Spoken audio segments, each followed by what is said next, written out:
Hi hello welcome to life with Optom. ഞാൻ Malavika, current എയർലൈനിൽ work ചെയ്യുന്നു. അപ്പം നമ്മുടെ പുതിയൊരു വീഡിയോയിലോട്ട് എല്ലാവർക്കും സ്വാഗതം. എൻ്റെ വീഡിയോസ് ഒക്കെ കണ്ട് കമൻറ്റ് ചെയ്ത് എന്നെ സപ്പോർട്ട് ചെയ്യുന്ന ആൾക്കാർക്ക് ഒരുപാട് താങ്ക്സ് ഉണ്ട് കേട്ടോ. കാര്യം ഇനീഷ്യലി ഞാൻ ചാനൽ സ്റ്റാർട്ട് ചെയ്ത സമയത്ത് എൻ്റെ ഫ്രണ്ട്സിൻ്റെ അടുത്തൊക്കെ പറയുന്നു, ഒന്ന് ഒരു കമൻറ്റ് ഇടുവോ, എന്തെങ്കിലും ഒരു കമൻറ്റ് ഒക്കെ ഇടുമോ എന്ന് പറയുമ്പോൾ അവർ ജസ്റ്റ് വന്നിട്ട് ഹാർട്ട് അല്ലെങ്കിൽ തംസപ്പ് ഒക്കെ ഇടുമായിരുന്നു. പക്ഷേ അതിനെക്കാട്ടിലും എനിക്ക് ഒരുപാട് സന്തോഷം തോന്നിയത് ജെന്യുവിനായിട്ട് എനിക്ക് ഒരുപാട് നല്ല സബ്സ്ക്രൈബേഴ്സിനെ കിട്ടി. എന്താ പറയുക, നല്ല വാല്യുബിൾ സബ്സ്ക്രൈബേഴ്സ്, ലൈവായിട്ടുള്ള സബ്സ്ക്രൈബേഴ്സിനെ കിട്ടി. അതിൽ ഞാൻ ഭയങ്കര ഹാപ്പിയാണ് കേട്ടോ. എനിക്കത് ഇങ്ങനെ പറഞ്ഞറിയിക്കണമെന്ന് എനിക്ക് മനസ്സിലാവുന്നില്ല. അപ്പം ഞാൻ ആദ്യം ഇതൊരു ഭയങ്കര ഒരു ടൈം പാസ് പോലെ സ്റ്റാർട്ട് ചെയ്തെങ്കിലും ഇപ്പം എനിക്കതൊരു കമ്മിറ്റ്മെൻറ്റ് കൂടിയാണ്. നിങ്ങൾ ചോദിക്കുന്ന കാര്യങ്ങൾ എനിക്കത് വീഡിയോ എടുത്തേ പറ്റുള്ളൂ. അപ്പോൾ ഞാനത് ചെയ്യുന്നുണ്ട്. പക്ഷേ എനിക്കതിൽ ഭയങ്കര സന്തോഷമുണ്ട് കേട്ടോ.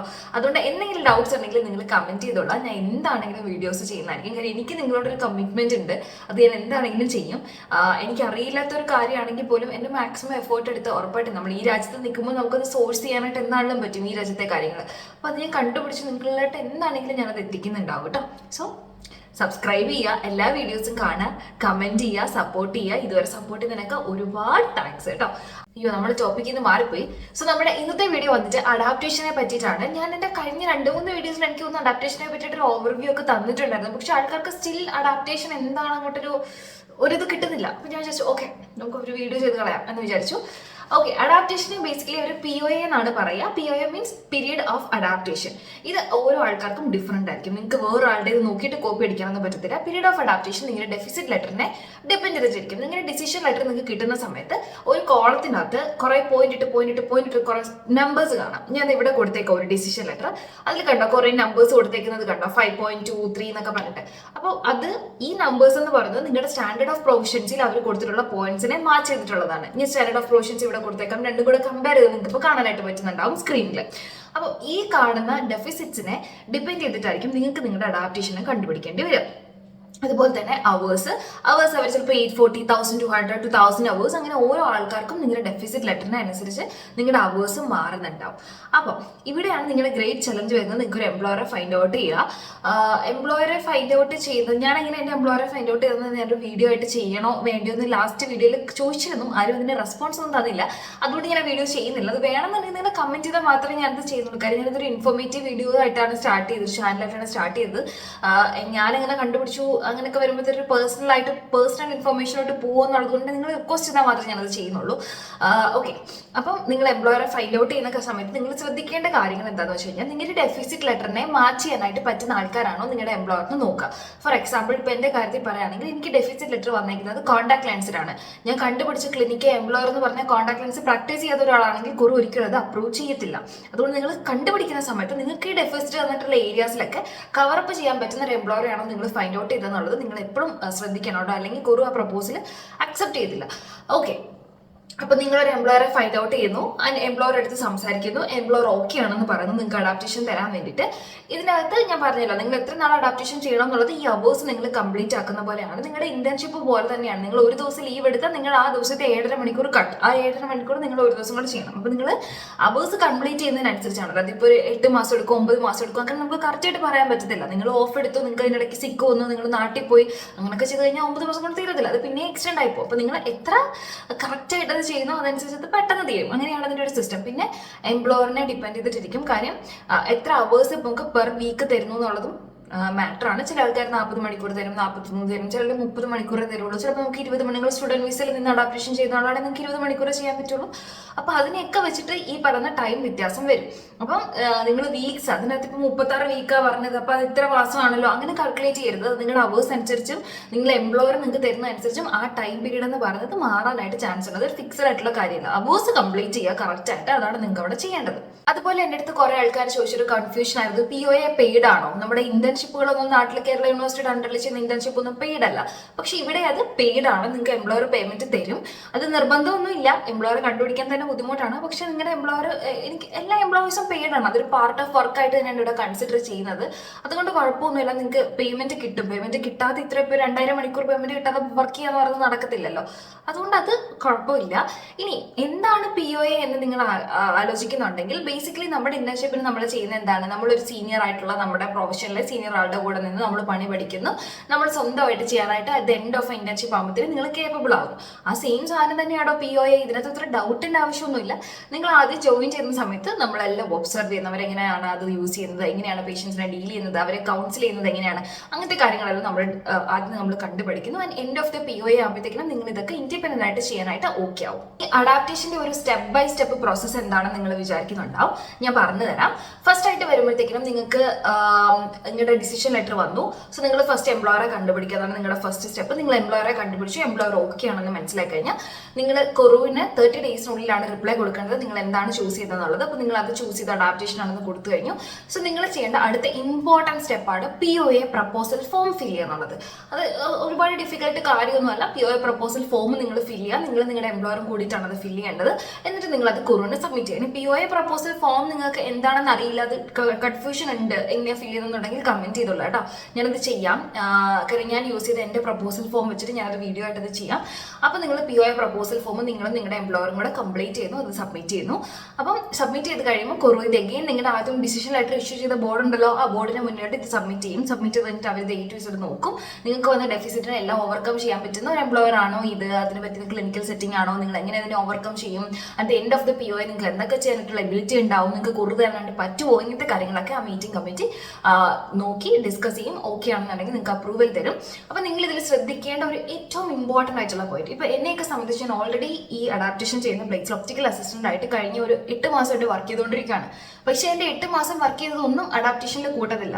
എന്ന് തൊട്ടാണോ ഈ POA കമ്മിറ്റി നിങ്ങളുടെ ഈ POA പ്രപ്പോസൽ അപ്രൂവ് ആയി എന്ന് പറഞ്ഞ് നിങ്ങൾക്ക് തെൻഷ ക്ലൗഡിൽ മെസ്സേജ് വരുന്നത്, അതിനുശേഷം നിങ്ങൾ ചെയ്യുന്ന അവേഴ്സ് മാത്രമേ നിങ്ങൾ അഡാപ്റ്റേഷനിൽ കാൽക്കുലേറ്റ് ചെയ്തുള്ളൂ. അതിന് മുന്നേ നിങ്ങൾ 2 വർഷം വർക്ക് ചെയ്താലും ഒന്നും കാൽക്കുലേറ്റ് ചെയ്തില്ല. പ്രപ്പോസൽ ഫോം അപ്രൂവ് ആയതിനു ശേഷം നിങ്ങൾ ചെയ്യുന്ന അവേഴ്സ് മാത്രമാണ് നിങ്ങളുടെ അഡാപ്റ്റേഷനിൽ കാൽക്കുലേറ്റ് ചെയ്യുന്നത്. കാരണം ഇപ്പോൾ എനിക്ക് കുറച്ച് ഡിപ്രഷൻ ഉണ്ടായിരുന്നു കേട്ടോ. കാരണം ഞാനൊരു 8 മാസമായിട്ട് ക്ലിനിക്ക് വർക്ക് ചെയ്യുമായിരുന്നു.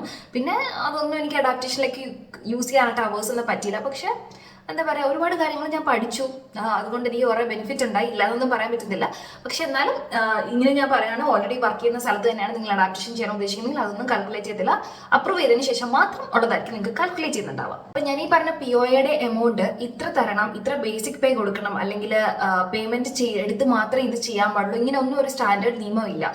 ഇതെല്ലാം നിങ്ങൾ നിങ്ങളുടെ എംപ്ലോയറും തമ്മിൽ ഡിസ്കസ് ചെയ്തിട്ട് തീരുമാനിക്കുന്ന കാര്യമാണ്. അതുപോലെ തന്നെ ഒരു വീക്കിൽ എത്ര അവേഴ്സാണ് നിങ്ങൾക്ക് തരുന്നത് എന്നുള്ളതും നിങ്ങളും എംപ്ലോയറും തമ്മിൽ ഡിസ്കസ് ചെയ്യുന്ന കാര്യമാണ്. അവർ 20 മണിക്കൂർ തരത്തുള്ളെങ്കിൽ 20 മണിക്കൂർ നിങ്ങൾക്ക് ചെയ്യാൻ പറ്റുള്ളൂ. അല്ലാതെ 40 മണിക്കൂർ വേണമെന്നൊന്നും നമുക്ക് വാശി പിടിക്കാനൊന്നും പറ്റത്തില്ല. അവരെത്ര തരുന്നോ അത്ര ചെയ്യുക. അതിപ്പം അതിലൊന്നും കുറു ഇന്റർഫിയർ ചെയ്യത്തില്ല കേട്ടോ. നമ്മൾ വെക്കുന്ന പ്രപ്പോസൽ എന്താണോ അത് അവർ നോക്കും, റിവ്യൂ ചെയ്യും, തരും. അല്ലാതെ കുറൂന് ഈ കാര്യത്തിൽ ഒരു തരത്തിലുള്ള നിങ്ങളുടെ ഇൻട്രസ്റ്റും ഉണ്ടാവില്ല. നിങ്ങൾ തന്നെ സ്വന്തമായി എംപ്ലോയറെ കണ്ടുപിടിക്കുക, പേയ്മെന്റ് ഡിസ്കസ് ചെയ്യുക, എത്ര അവേഴ്സ് ആണെന്ന് ഡിസ്കസ് ചെയ്യുക.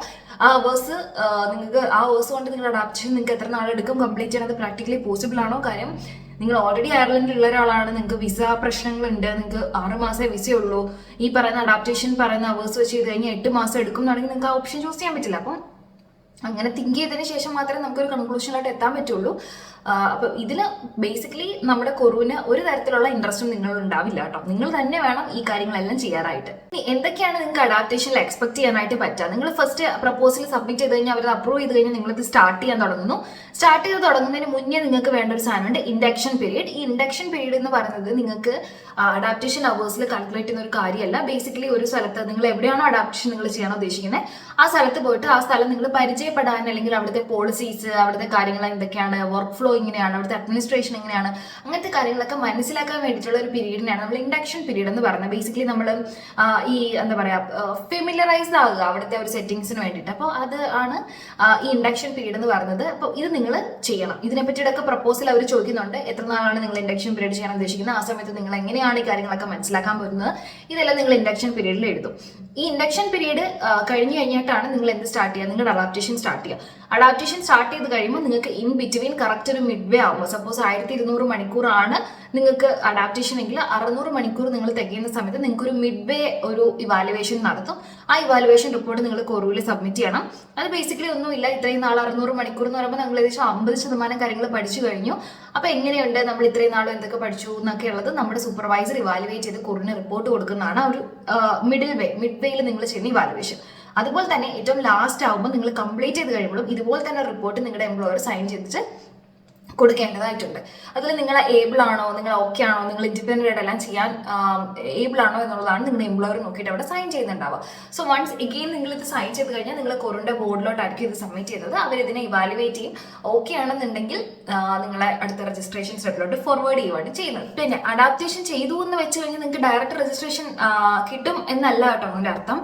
നിങ്ങളുടെ എംപ്ലോയർ ഇപ്പോൾ പറയുകയാണ് അവർ സാറ്റിസ്ഫൈഡ് അല്ല, നിങ്ങൾ ഇത്രയും മണിക്കൂർ ചെയ്തിട്ട് നിങ്ങൾക്ക് ഇന്ന കാര്യങ്ങളിൽ നിങ്ങൾ ഇപ്പോഴും ഏബിൾ അല്ല എന്നാണ് അവരുടെ ഫൈനൽ റിപ്പോർട്ടെങ്കിൽ നിങ്ങൾക്ക് എഗെയിൻ പിന്നെ നിങ്ങൾക്ക് അഡാപ്റ്റേഷൻ അടിച്ചു തരും. ആദ്യം 1200 മണിക്കൂറാണെങ്കിൽ അത് കംപ്ലീറ്റ് ചെയ്തിട്ട് നിങ്ങൾക്ക് പറ്റുന്നില്ല എന്നാണ് എംപ്ലോയർ പറയുന്നതെന്നുണ്ടെങ്കിൽ എഗെയിൻ ഒരു 200 മണിക്കൂർ അല്ലെങ്കിൽ 300 മണിക്കൂർ അവർ പറയുന്നത് എന്താണോ അതനുസരിച്ച് നിങ്ങൾക്ക് പിന്നെയും അഡാപ്റ്റേഷൻ അടിച്ചു തരും. പിന്നെ നിങ്ങളത് ചെയ്യേണ്ടി വരും.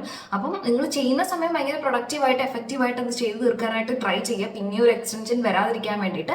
അപ്പം വൺസ് അത് ഓക്കെ ആയി കഴിഞ്ഞാൽ നിങ്ങൾ അവർ രജിസ്ട്രേഷൻ സ്റ്റെപ്പിലോട്ട് അടുത്ത സ്റ്റെപ്പിലോട്ട് നിങ്ങൾക്ക് മൂവ് ഓൺ ചെയ്യാനായിട്ട് പറ്റും കേട്ടോ.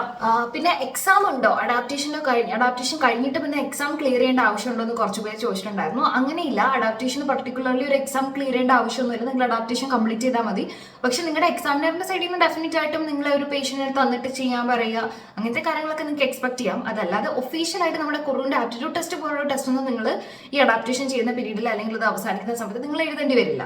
ഇനിയിപ്പോൾ നിങ്ങളുടെ എംപ്ലോയർക്ക് തോന്നുവാണ് നിങ്ങൾ ഓക്കെ അല്ല, അവർക്ക് തന്നെ ഒരു കൺഫ്യൂഷൻ ഉണ്ട്, നിങ്ങൾ ഏബിൾ ആണോ അല്ലെന്നുണ്ടെങ്കിൽ നിങ്ങളുടെ അതേ പ്രൊഫഷൻ പ്രാക്ടീസ് ചെയ്യുന്ന ഒരാളെ കൂടെ അവർക്ക് കൊണ്ടുവന്ന് നിങ്ങളെ ഫൈനൽ സ്റ്റേജിൽ ഇവാലുവേറ്റ് ചെയ്യാനുള്ള ഒരു ഓപ്ഷനും കുറി കൊടുക്കുന്നുണ്ട്.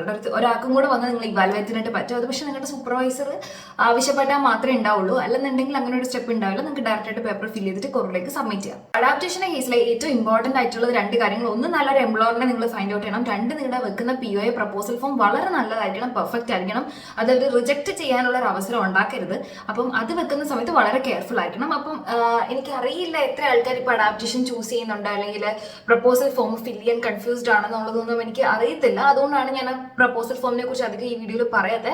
പക്ഷെ ഇത് കാണുന്ന ആരെങ്കിലും ഉണ്ടെങ്കിൽ ഒന്ന് കമന്റ് ചെയ്ത് കഴിഞ്ഞാൽ ഞാൻ ആ പ്രപ്പോസൽ ഫോമിന്റെ വീഡിയോ ചെയ്യാം. കാര്യം അത് ഉറപ്പായിട്ടും യൂസ്ഫുൾ ആയിരിക്കും. ഞാനത് ഫിൽ ചെയ്യുന്ന സമയത്ത് ഒരുപാട് കഷ്ടപ്പെട്ടിട്ടുണ്ട്. ആൾക്കാർ മുന്നേ ചെയ്ത ആൾക്കാരെ കണ്ടുപിടിക്കാനും അതിനൊന്നും പ്രോപ്പറായിട്ടൊരു വീഡിയോ ഇൻസ്ട്രക്ഷൻസോ ഗൈഡ് ലൈൻസോ ഒന്നും അവൈലബിൾ അല്ലായിരുന്നു ആ ടൈമിൽ.